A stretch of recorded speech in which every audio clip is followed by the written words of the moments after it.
Hello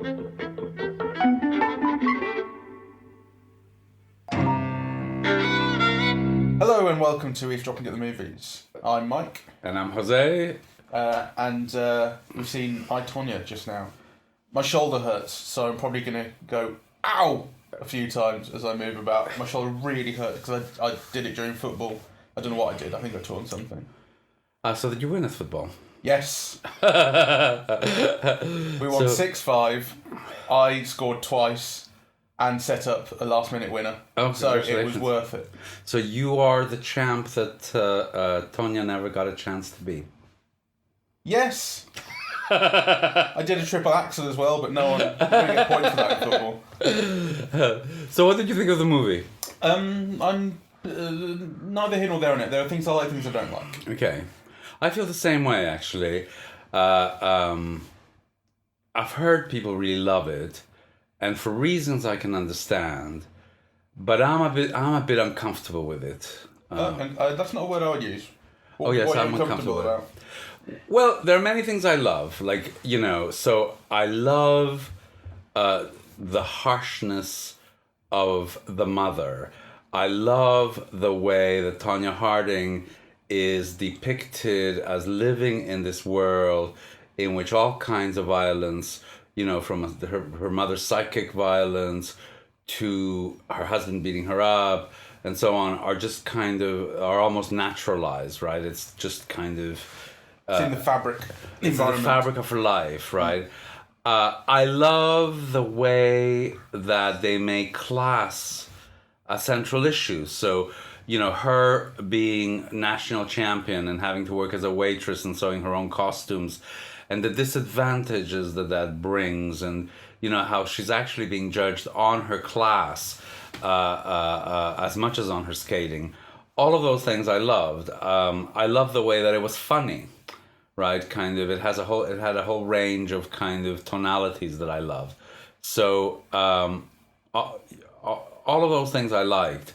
What I didn't like is that I sometimes felt it was talking down to or making fun of working people. How so? Well, everybody who was working class was either dumb or violent. Right? Everybody who was middle class was nice and well educated and supportive, and a coach or a trainer so I thought the whole class thing, whilst in many ways praiseworthy, it just didn't come out quite right for me. The middle class people are supportive in a way, but it's the class thing, the tension in the class theme comes out through the question of conformity. They wanted to conform they wanted to stop playing heavy metal, and they wanted to have a sort of 2.4 children family that can be sold to America, and they're portraying the one judge says as much to Tonya to her face in a scene that you never know how much of it is related to reality and or how true it was to actual events, and obviously the film actually makes a big point of this throughout. But the one judge says to Tonya, we are judging you on more than your skating. And she's saying to her face, you will never get a fair whack.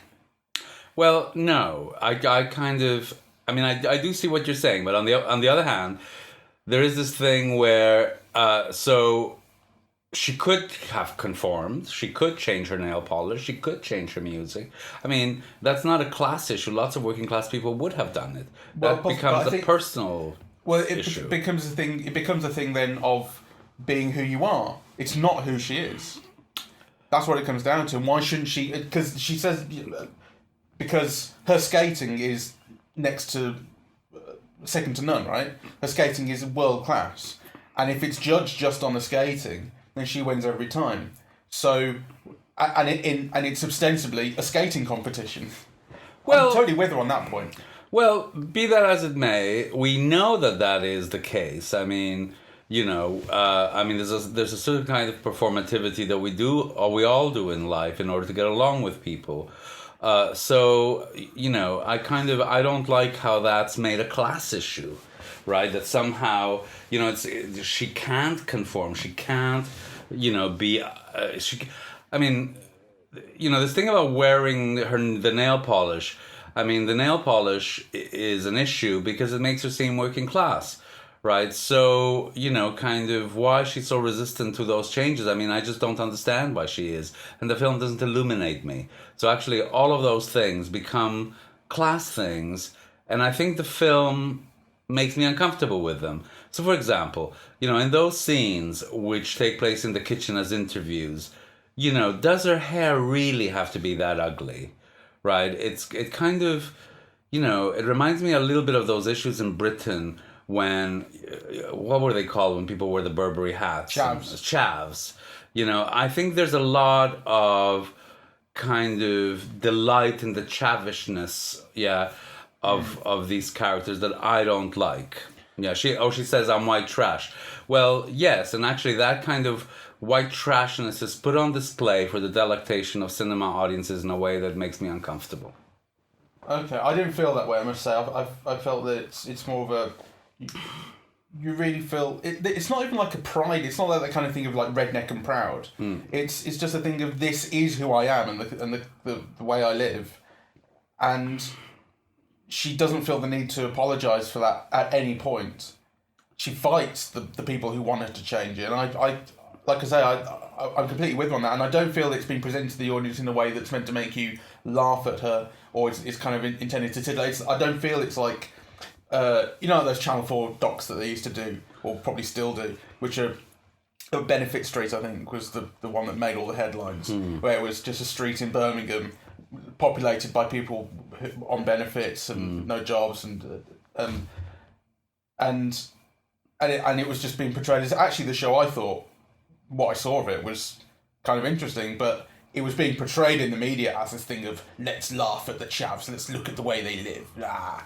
I think there was an element of I don't feel there's an element of that in this. I do. I thought in many ways, so I mean it's hard to know in a way. Were people really that stupid? Every working class person in this film is either they're stupid, they're inelegant, they're unkind, they're brutish, they're violent, and they're thick as shit. Who are the working class people? There's Tonya, who is not particularly stupid. She's kind of sensitive to her own sort of place in life, and she argues. I mean, she's quite an interesting character. Her mother is not stupid. She's not very loving, or she's loving in kind of a weird way, but she's not stupid. The stupid ones are the two blokes. There's the two blokes, the other two blokes that they hire. Those are the central characters. Those are the central. And actually, I think there is something about the mother that makes her stupid. Okay. Because she's so uncompromising, she's so unkind. There's really not a trace of any kind of affection in a way that I find almost unbelievable. That I just can't believe, that a mother who invests so much in a child isn't shown with a trace of warmth. Just all this brutishness that kind of also seems so counterproductive, really. Yeah. I'd certainly give you that's a kind of a type of stupidity, but that's not a kind of stupidity that I think is related to class. Okay, well, I think maybe that's something. So, I mean, and that's something I suppose in a way that one can see as, interesting in the film, that, the women are smarter than the men, that's for sure, though I do think they have other issues. So, I mean, I laughed a lot, and the film is funny, and the harshness is kind of, funny in a way. But there are things that just kind of made me uneasy. Like, that I kind of... Okay. I didn't respond to. I mean, but what about you? I've got to say, I mean, I think I would pretty squarely disagree with you on the way the class is portrayed. I just disagree with the way you took it. But I can't deny the way you took it. I don't see that point of view really standing up, and I think it's actually more sympathetic than that. Yeah, so there might be a class issue here, and I'd be interested to see how other working class people respond to it. Yeah, because I'm like the middle class guy going, just let the working class people live their lives. Nice, yes, this is the way they really are. So, not to put too fine a point on it, but it made me uncomfortable. Okay, well, but it didn't mean I liked. I mean, one thing I didn't like.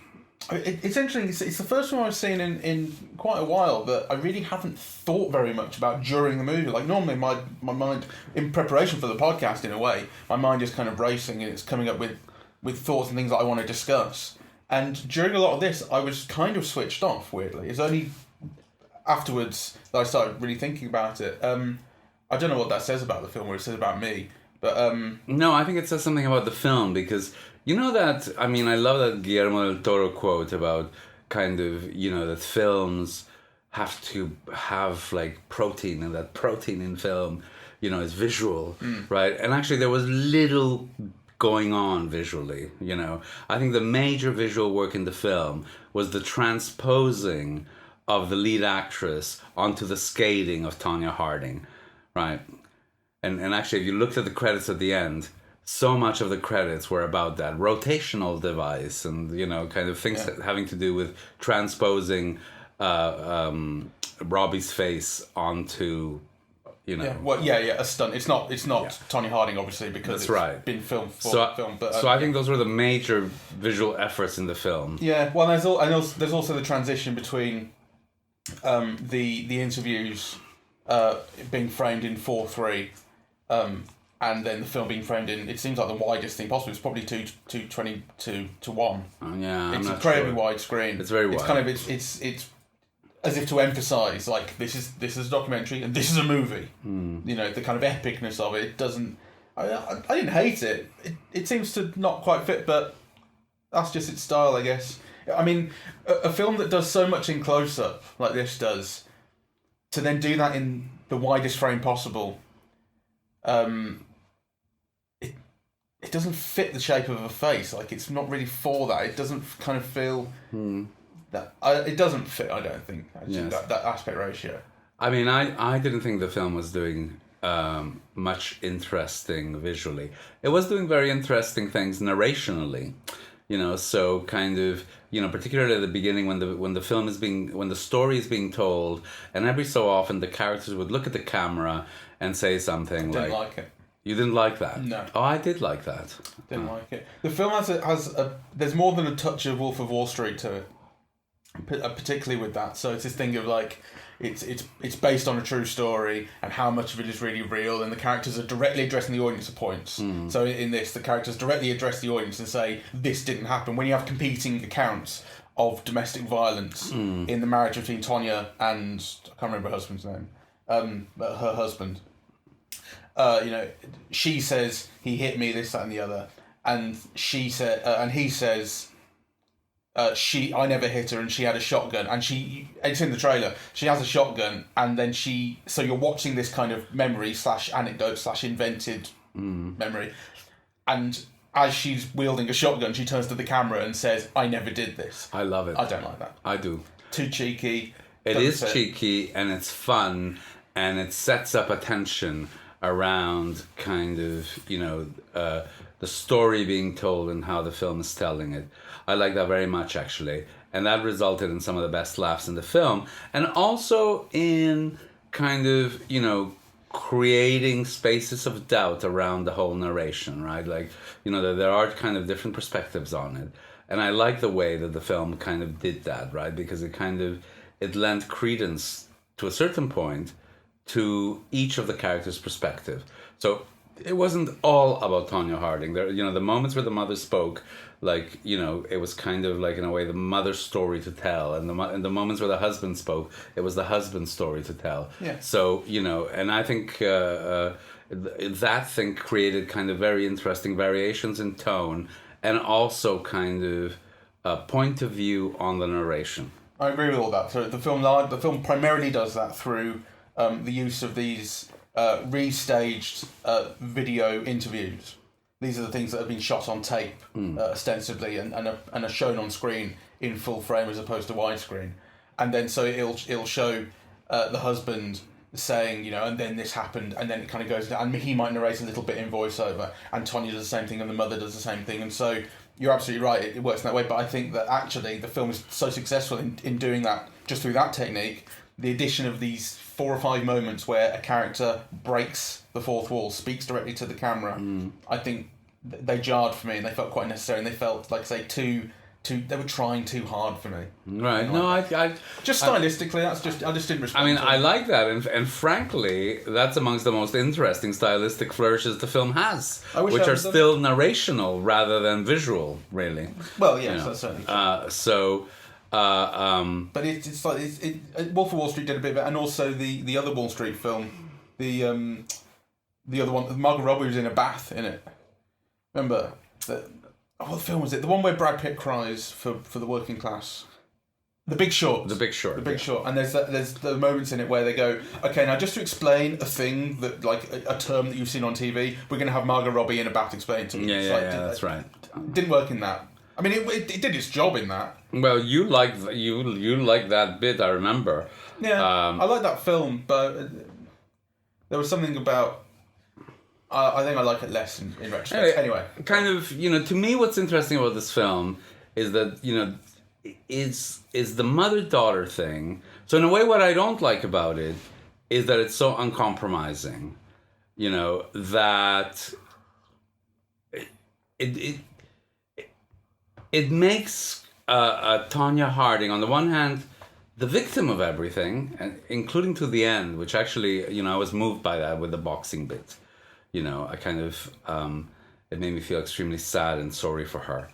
But on the other hand, I don't know, I'm contradicting myself now because, you know, you think to be a top athlete like that, you have to have a will of steel, you know, you have to be like completely disciplined, right? And there are moments where the film shows the toughness, you know, the killing of the rabbit with the father, you know, the way that she's mechanical, and so in a way she's a woman who can take care of herself, you know.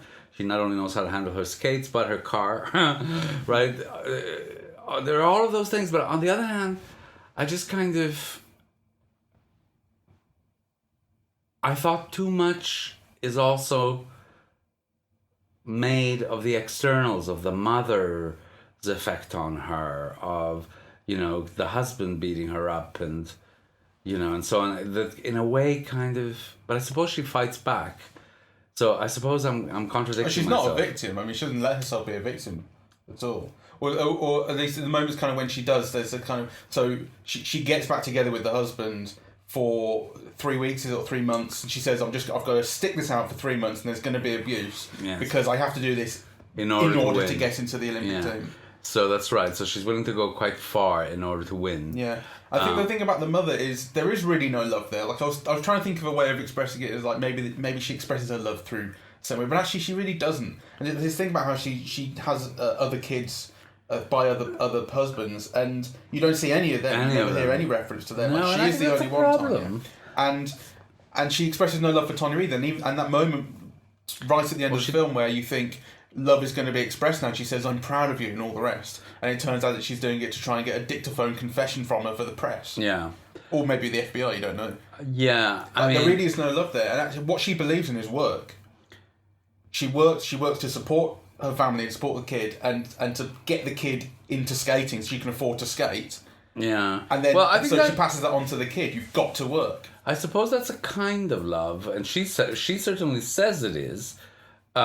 But what you mentioned about the other kids is to me also an issue in the film, which would have fleshed out that character, right? Because ostensibly Tonya is the 5th kid, right? So where are the 4 others, right? Yeah. And what's the mother's relationship with the 4 others? And is it different? Is it something to do with Tonya skating, or is that just the kind of person that who's the actress who plays her? Alison Janney. Yeah, who's fantastic. She is. I must say.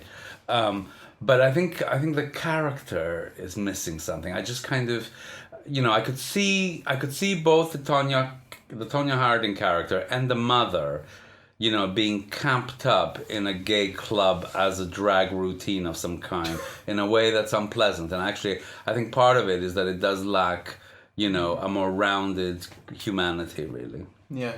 Perhaps I think the real purpose, I suppose, of the mother character is to reflect on Tonya, and it's to reflect just the idea that there has been absolutely no, like, the love that Tonya lacks in her life, and actually what it's been replaced with, which is kind of brutality and violence, reverberates throughout her life, and it leads her to, and there is some quite frank conversation in the film that really talk about this, that she believes her entire life that she's just not really worth anything, and that she should live with being beaten up. Yes. I mean, her mother says that to her. Her mother said in a way that suggests, like, you should not tolerate this. Yes.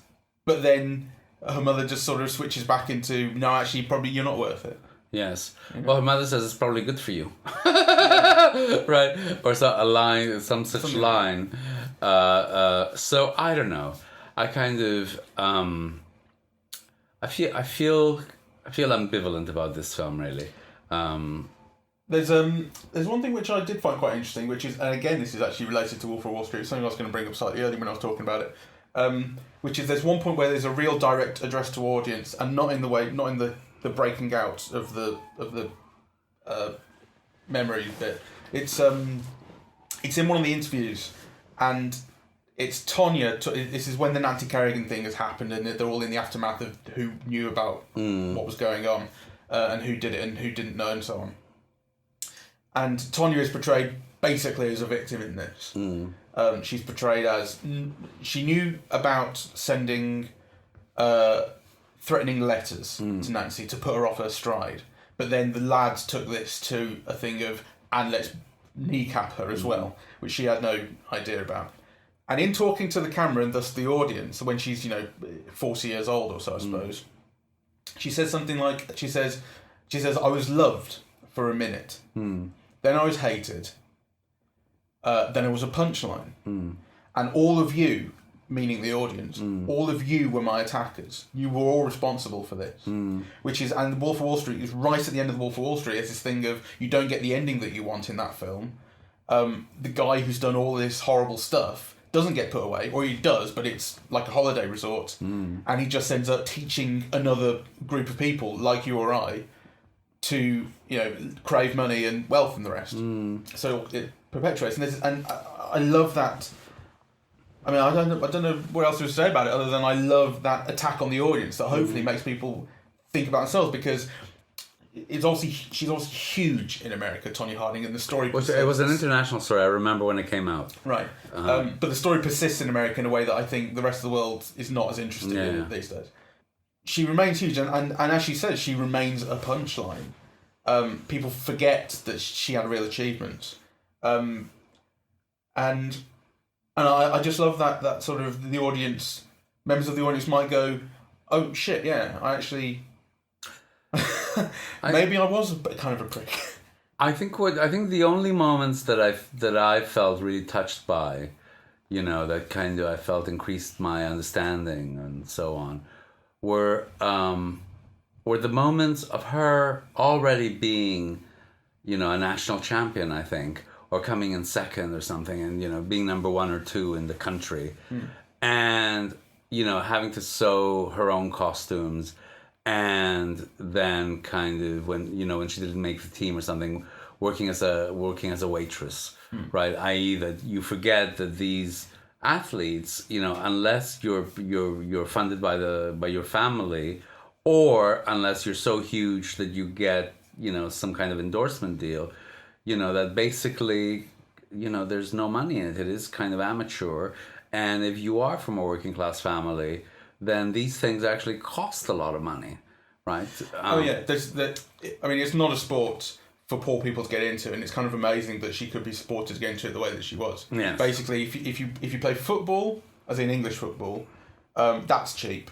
You only need a football or anything that can pass as a football and some jumpers for goalposts. You don't even need your mates. You can play keepy-ups. In America, I suppose you can play basketball. That's pretty cheap. So sports beyond that take equipment and expense. Yes. And there's a reason that football, kind of worldwide, particularly in third world countries, is completely dominant. Yes. It's because it's easy to play. Yes.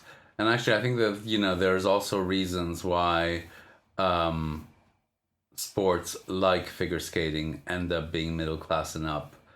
The price of the skates of kind of a rink, and later on costumes and music and dance routines and so on and so forth. I mean, ballet lessons that we see her. It's a sport that's tied up with class. Yeah, it is. So I think in all of those aspects, then the film, to me, is very, very interesting. So to me, the axis which I liked were the mother-daughter relationship, which I think are always interesting, and actually much rarer in current cinema than they have been in the past. Though this year, I think you could say that, Three Billboards also in some ways revolved around that. And I'm sure there are more. The casualness of the violence, of the marital violence, I thought was very interestingly done. Yeah, kind of. It becomes a day-to-day thing. And she's not scared of it either, and she's often the cause of it, right? So you do kind of see a complexity around that violence, which I find very interesting. And then the class issue. So in a way, kind of, that's a lot to praise in a film. So I'm not sure, kind of, why I remain kind of unsatisfied with it, actually. But I do, kind of, when the film ended, I kind of, I wasn't in a mood, but it's almost like you wish you'd liked it more, really. Like, the audience did respond, the kind of, particularly to all the jokes, though.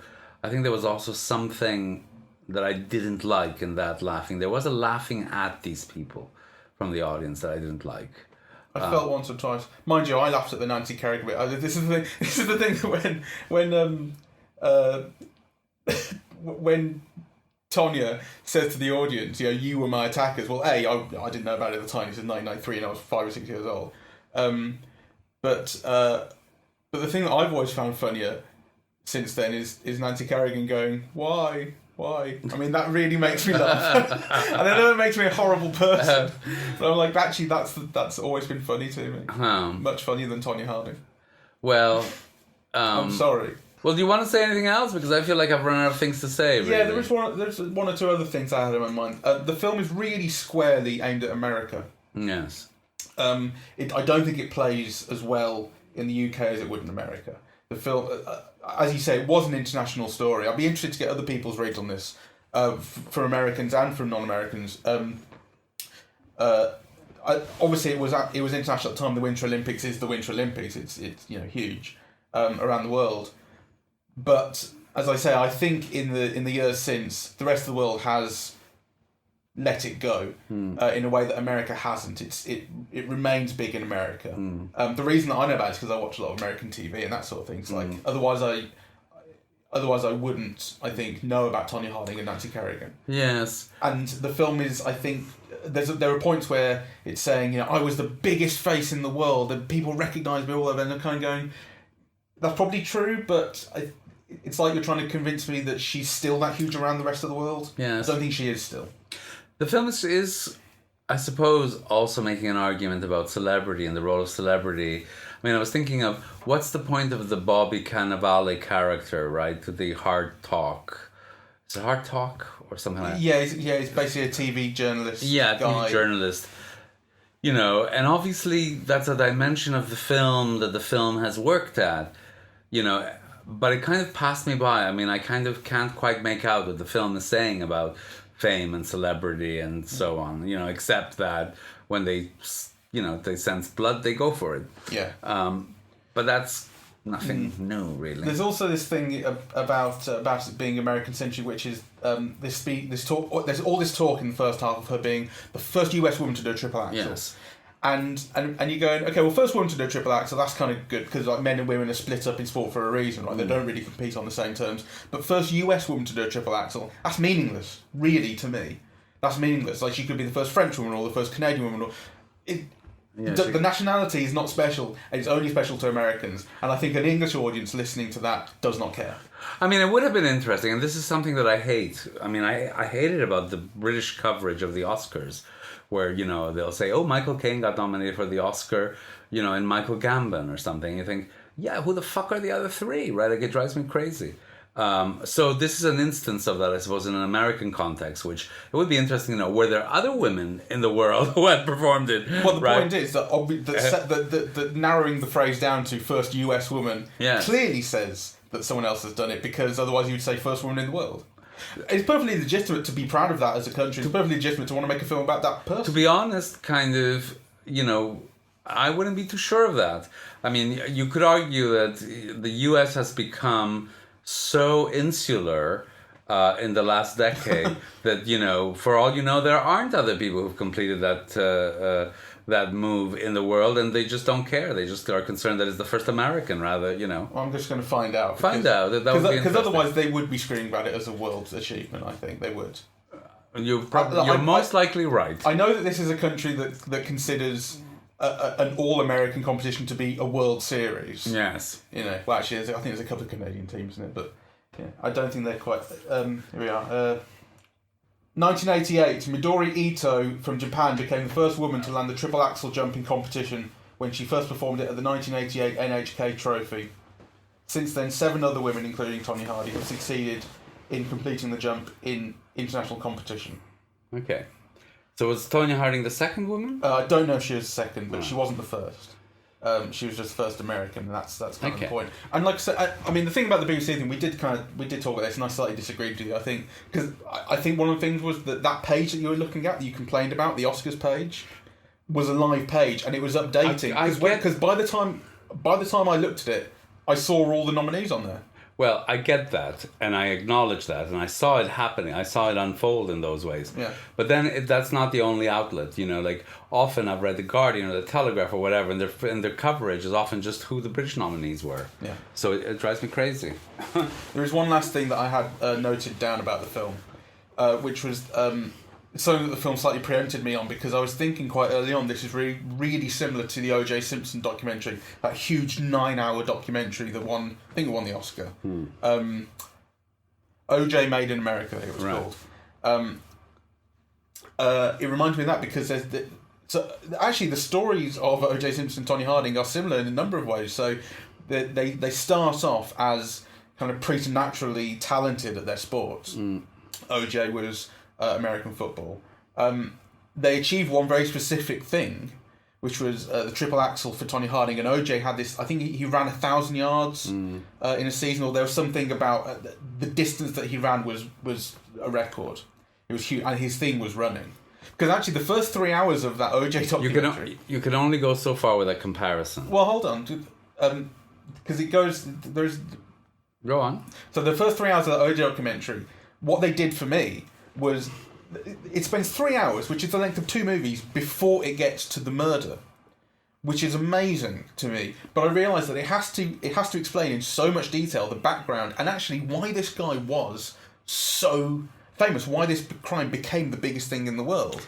Because I never realised that. I grew up after that. He was beloved, right, and very charismatic, and he became a kind of film star, and a national figure, endorsing various things. And the thing about O.J. Simpson is that he before obviously that incident, he exuded a kind of a warmth and a charisma and so on. And actually with Tonya Harding, you get the sense that it's the opposite. Oh, that sure. She looks hard, right? And has the opposite of warmth, actually.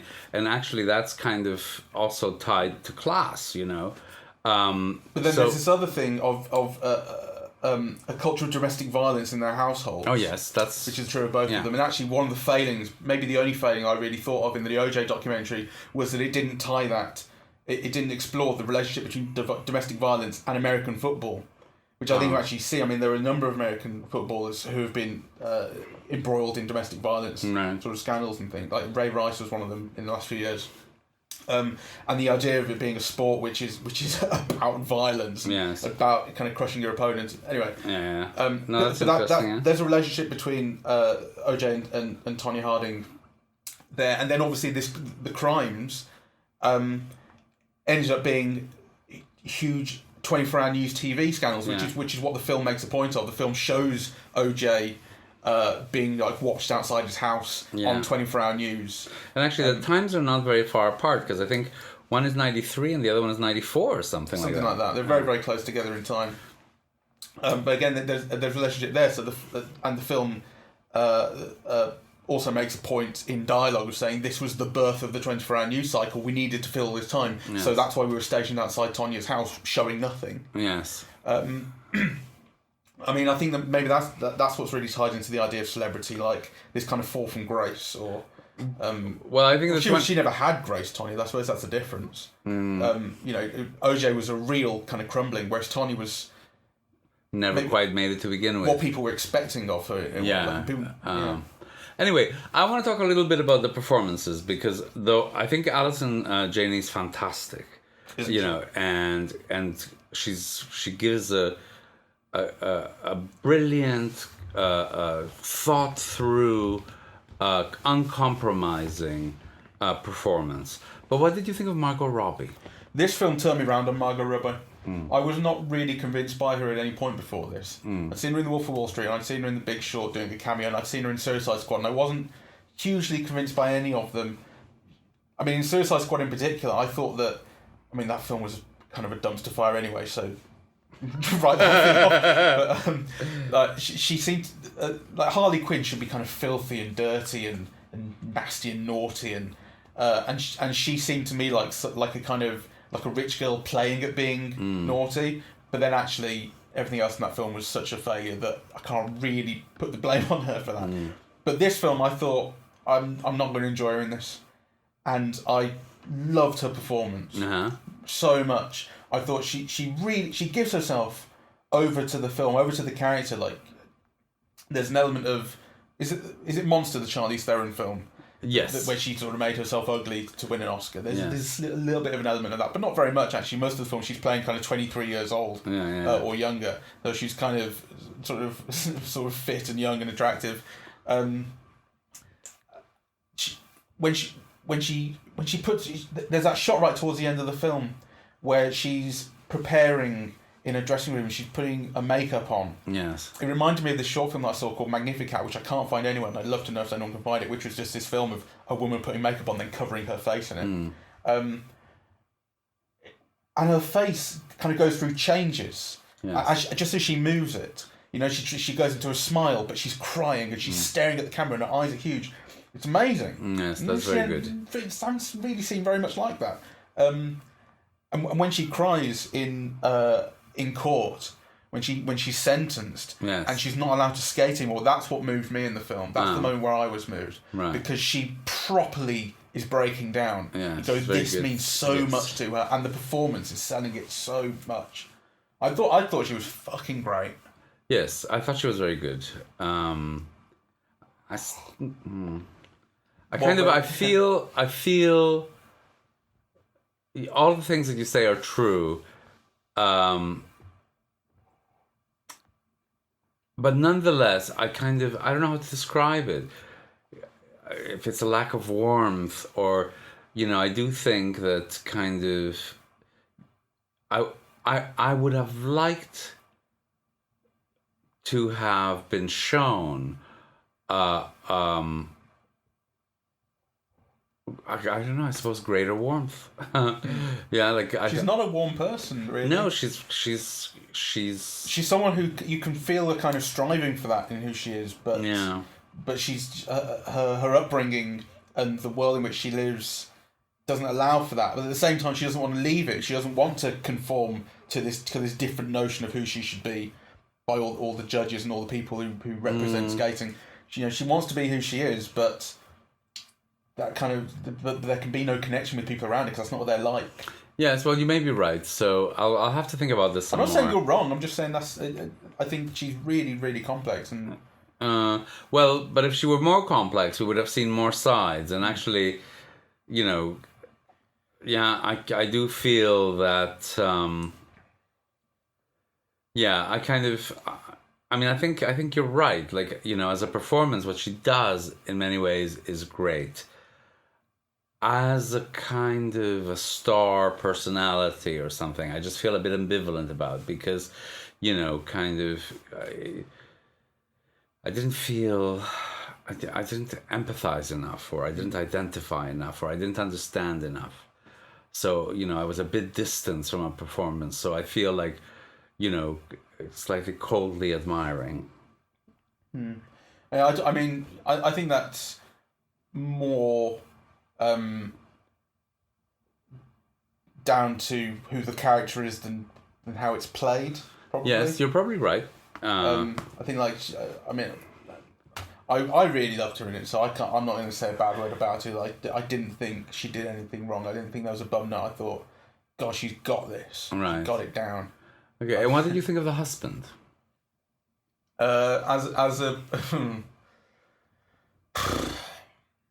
I get why everyone back then would have hated him. I suppose I don't know anything about the husband. He's not one of the people in this story that I'm familiar with from external. Well, let me put the question differently, which is, what do you think of the actor playing the husband? I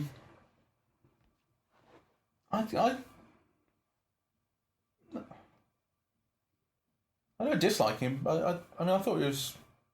I didn't think he was special, but I thought he was sort of fine. I kind of got that feeling of how he could keep sort of ensnaring Tonya back into his life. When she should be leaving, and she kind of fights her way out at certain points, but she keeps on taking him back. And I thought I could get how this guy could do that to her.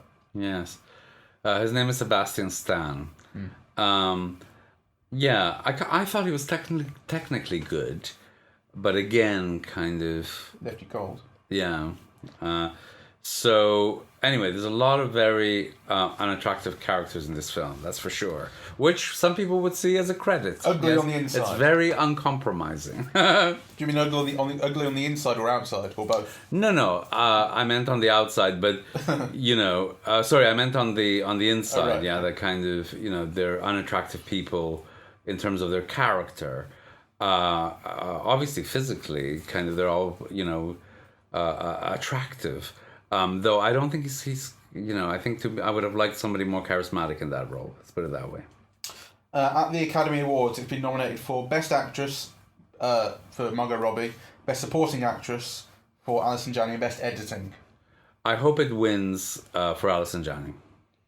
Looks likely that it will. The other nominees are Mary J. Blige from Mudbound, Leslie Manville for Phantom Thread, Laurie Metcalf for Lady Bird, and Octavia Spencer for Shape of Water. I think Alison Janney's being touted as absolutely the winner. Well, I hope she wins, though. I love Leslie Manville and Phantom Thread. Margot Robbie, I think, is great, but she doesn't stand a chance next to Frances McDormand, unfortunately. Frances McDormand knocked down anyone. Well, yeah, I think you're probably right, though. Frances McDormand has won. What did she win for? Fargo. Did she? Yeah. I didn't know that. There you go. And it's a very similar performance. I the only time I watched Fargo was a long way away. I was sitting at the back of a coach going to Switzerland, and it was on the TV right at the front. And so I haven't seen Fargo, is what I mean. Show off. I was on the back of a coach in Switzerland. And the Alps distracted me. TV was a very, very long way away.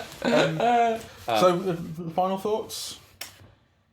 I think it's a film that a lot of people are going to talk about. I think in many ways it's a very attractive film in the sense that it explores issues in an interesting way. So by attractive, I mean that it has a series of attractions, not that the film itself is very attractive. I'm not making much sense now, really. It left me very ambivalent, but I think it's a film that people should see and that some will enjoy a lot, and it certainly kind of gives food for thought. I'd say I've had a very good time talking about it, and it's actually I like it more. It's one of these films that I'm liking a lot more now discussing it than I did in the cinema. In the cinema, I was put off by the direct address to camera at times, and I was put off by the way it was, the way it looked, and the way some of the shots were composed. Despite the things that I did like about it as well, and as I said, it was a film that while I was watching it, I wasn't thinking anything, which is not actually that pleasant a feeling. Some people like to switch off, but I haven't found that I like to switch off. I like to be kind of mentally active while I'm watching something. So cabbage. Well, but I like it more now. Talking about it, I think actually it's got real qualities. Yeah, well, I was engaged with it, but not necessarily always in a positive way. I mean, I think that you know, there were things that kind of put me off it, and actually, you know, this idea that, you know, some of the situations between the mother and the daughter, you know, will become part of a drag act at some point, like the Joan Crawford story. You know, I can almost bet on it, and that's not a credit to a film. Right. Harsh words. So, but if anyone knows drag, I don't know drag really. I've heard of Cher. Well, that doesn't count. You heathen. I'm a gay Philistine. So anyway, let's end it here. I think. We're on Facebook, we're on Twitter, we're on other stuff, iTunes. Yes. And we welcome your feedback. So actually, if you feel differently about this film, which I'm sure many of you will, do drop us a line. Yeah. Is Tonya Harding a, feminist hero? I think many people will say yes. It's interesting that the film is kind of an attempt to really rehabilitate her, isn't it? Like, she's basically someone who I don't think has ever... She's been reviled basically since it happened. And everyone's gone, now she's a figure of fun. The film is kind of an attempt to rehabilitate her. She doesn't come out very negatively in it. Yes, though she doesn't come across... It's interesting, like, she doesn't come across at any point as anything other than a victim, really. And although there is that thing of she constantly says, this wasn't my fault, it becomes a catchphrase in a way that suggests, like, well, it partially was my fault. But I don't want to take responsibility. But, like, the film actually doesn't back it up with what it shows you. Like, no. She says, she denies it's her fault, but then the film goes, no, it actually wasn't her fault. Yes. It's weird. It is weird. Yeah, it's kind of... It's one of the things that I don't like. So, you know, because that line, it wasn't my fault, is a catchphrase. And you get the feeling that, you know, she's a person who doesn't want to take responsibility for any of her actions. And then kind of, you know, from the film's point of view, the film makes you understand why, really, like, yes, she was a victim, and she continues to be a victim. And there's a tragic aspect to her story, like, you know, kind of, so... You know how in the boxing film they're all working class stories about kind of people who have to make their life being brutalized physically, right? Like that, you know, kind of their bodies are like the site of struggle, of class struggle. That's what you see in this film. And actually maybe that's a great thing. You know, so kind of maybe that's one of the things that the film is doing so well, that it's kind of, you know, it's showing it that way, but through a woman's body.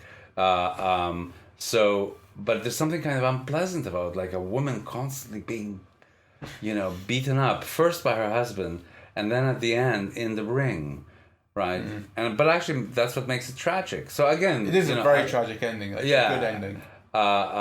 So and she says as much, like, violence is all I've ever known, really, so this is what I have to sell myself as doing now that I can't skate anymore and do what I want. Yes. So maybe that's kind of part of the ambivalence comes from a good place. In any case... The film showing you something you don't like, but actually it's something you need to see. Maybe. So certainly we recommend that you see it. Yeah, for sure. Pretty good. Okay.